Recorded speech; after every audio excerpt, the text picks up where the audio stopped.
Well, illegal immigration's back in the spotlight this week now that the Obama administration is taking steps to reverse a Bush administration ruling that denied immigrants the right to reopen cases they lost because of mistakes their lawyers made. Joining us now is Glenn Wasserstein, a founding partner at the Immigration Law Group, and Dan Stein from FAIR, the Federation for American Immigration Reform. Welcome to you both, gentlemen. Thank you. And Glenn, I'll start with you. What was the policy? Why was it reversed?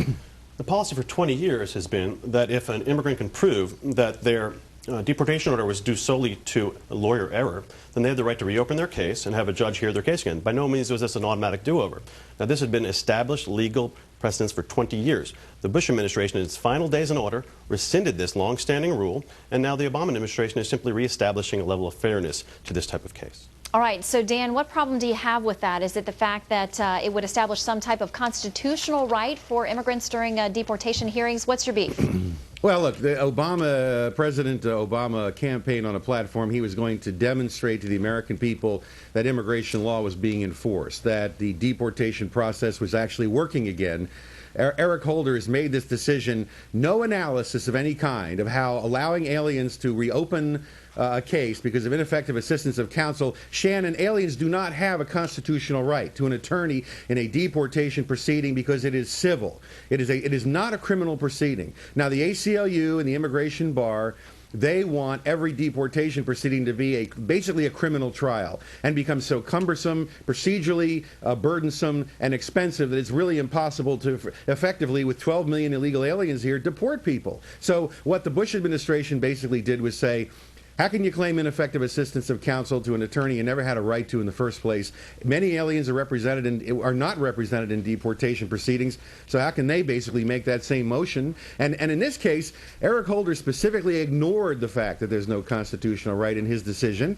He didn't mention that fact in his decision. And so what we're going to do is go back to the status quo excuse me, of chaos, delay, fraud-ridden deportation delays. There needs to be an assessment of how allowing this motion to reopen will affect fraud, delay, and hamstring the system before it goes forward. All right, let me give Glenn a chance to respond there. Where do these rights come from? Actually, the Supreme Court and the federal courts the past 20 years have been very firm in that immigrants in deportation proceedings have a Fifth Amendment right to due process. So there's been quite an enormous amount of analysis done over the past 20 years through the court system. Seven of U.S. courts of appeal agree to that, as does the Supreme Court.